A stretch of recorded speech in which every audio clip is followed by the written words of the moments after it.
My dear friends, here are a few useful tips on how to perform safe and successful phacoemulsification in a patient with Fuchs endothelial dystrophy. This 53-year-old patient presented with dim vision in her left eye, and she had a grade 2 nuclear sclerotic cataract with a posterior subcapsular cataract.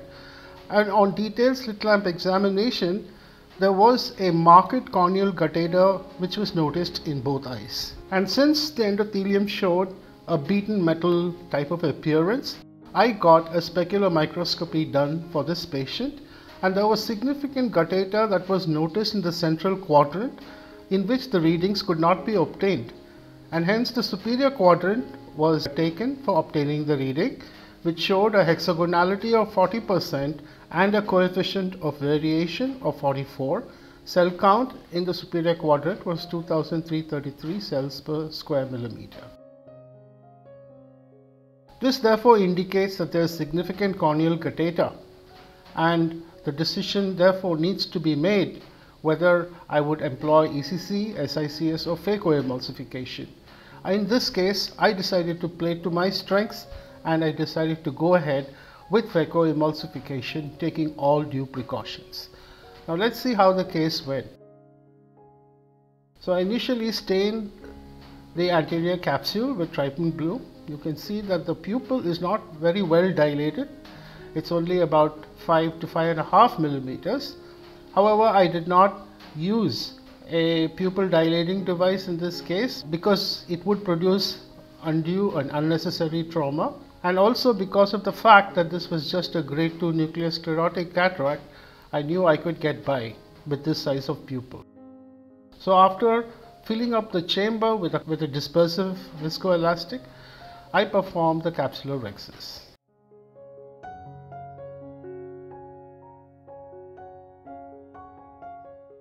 The sizing of the capsular rhexis is carefully done to be about 5 millimeters in size.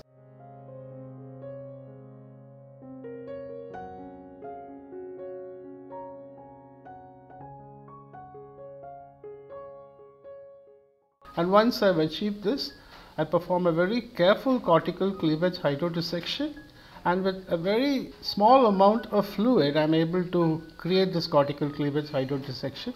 There is a central rise of the nucleus. So before performing phacoemulsification, I create a sandwich where I put the combination of dispersive and cohesive viscoelastic first, and then within its substance I put methyl cellulose instead of cohesive viscoelastic, and I coat the surface with the HPMC.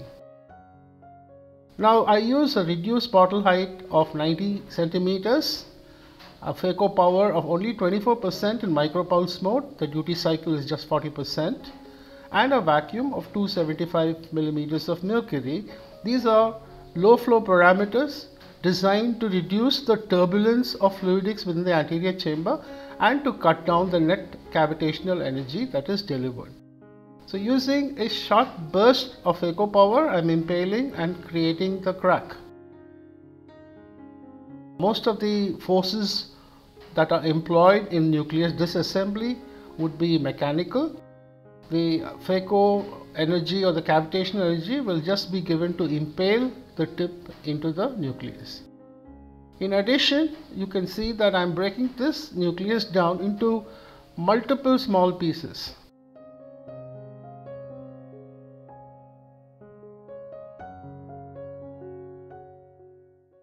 Because I know that the cracking and separation of fragments is done purely with mechanical energy, and therefore I break it into much smaller pieces, which will enable me to manage these pieces effectively using as less phaco power as possible. Because in a grade 2 nuclear sclerotic cataract, I generally go by with just 4 fragments. But because I want to minimize the cavitational energy, I break down this nucleus into multiple fragments, as many small pieces as possible. So using predominantly vacuum, I apply a chop and stuff maneuver where I pulverize the nucleus against the phaco tip just using vacuum, minimizing the cavitational energy as much as possible. At regular and frequent intervals, the combination of dispersive and cohesive viscoelastic is injected through the side port, not only to maintain the chamber but also to give a good endothelial coating and protection. So with vacuum and just minimal amount of phaco energy, I impale the nucleus, I bring it to the safe zone, and I use the second instrument to constantly feed and break the pieces against the phaco tip while I perform the emulsification and the removal of these fragments.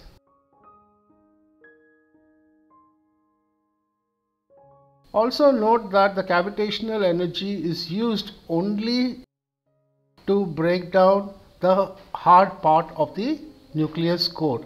Now once the nucleus core has been emulsified, the epinucleus will be managed only with vacuum. Again, the dispersive viscoelastic is injected in the anterior chamber and I proceed. So the central nucleus core is alone removed with cavitational energy. The surrounding epinucleus shell is removed simply with vacuum and a combination of a chop and stuff type of maneuver where I pulverize it against the phaco tip and aspirate it.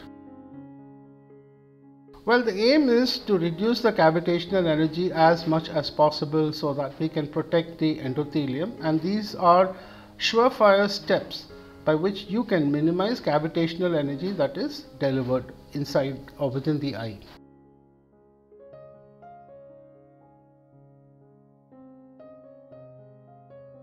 So the entire emulsification is now completed of the nucleus. I do a small wound toilet, dislodge the piece that was stuck in the side port and aspirate it. Now let's look at the effective phaco time. It is about 2.35 seconds only. The effective phaco time is the total time in which the phaco energy was delivered at 100% power. In this case, it was just 2.35 seconds. Also, we find that the ultrasound average is only 8%, which means that I have at an average used only 8% of the preset power, which again minimizes the net cavitational energy delivered. At the end of the case, I noticed some crystalline deposits at the edge of the incision. I presume that this could be the HPMC crystals that are pushed into the stroma of the clear corneal incision while I was insufflating the anterior chamber with the dispersive OVD. And since the incision was blocked with the phaco probe, I think the HPMC must have got into the stroma. Well, there's nothing I could do about it. I go ahead with the cortical aspiration. Again using low fluidics. So for cortical aspiration, instead of using 500 millimeters of mercury vacuum, I'm just using about 350 millimeters of mercury vacuum in order to reduce the turbulence of fluidics within the anterior chamber.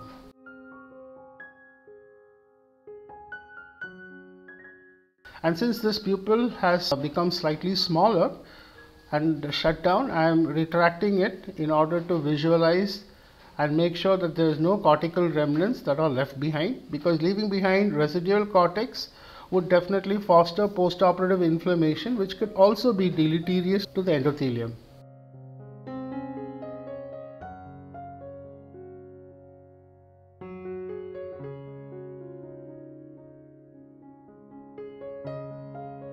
So there it is. I have seen completely and it looks clear. And this concludes the phaco emulsification part of the procedure. Please note that in these cases, it's always a good idea to load the intraocular lens by yourself. Do not let your assistant do the job. You have to be 100% sure that everything is shipshape and everything goes according to plan. The delivery of the intraocular lens within the capsular bag should also be done with minimal amount of manipulation, as you can see. The cortical aspiration should also be performed carefully. Remember that you've used copious amounts of dispersive OVD, and this has to be removed in a careful fashion both from the anterior chamber and within the bag.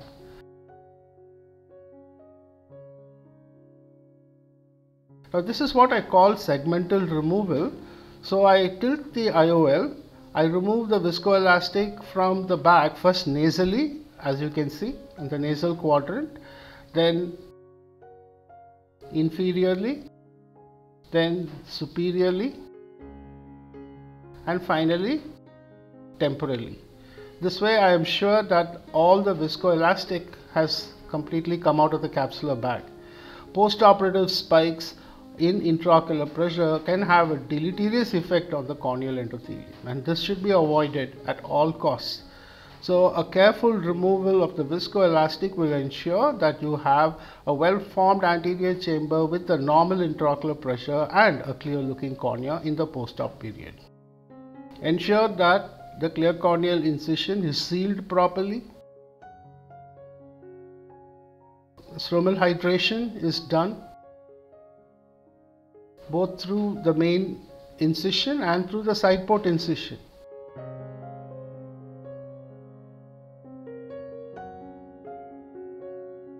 This is the first post-operative day photograph. The crystalline deposits are also still seen. I'm sure they will disappear with subsequent follow-ups. The visual acuity in this patient on the first post-operative day was 6/12 unaided, and with pinhole it was improving to 6/9. And all the precautions that I had taken had finally paid off. I ended up with a clear cornea, and I thank you all for your attention.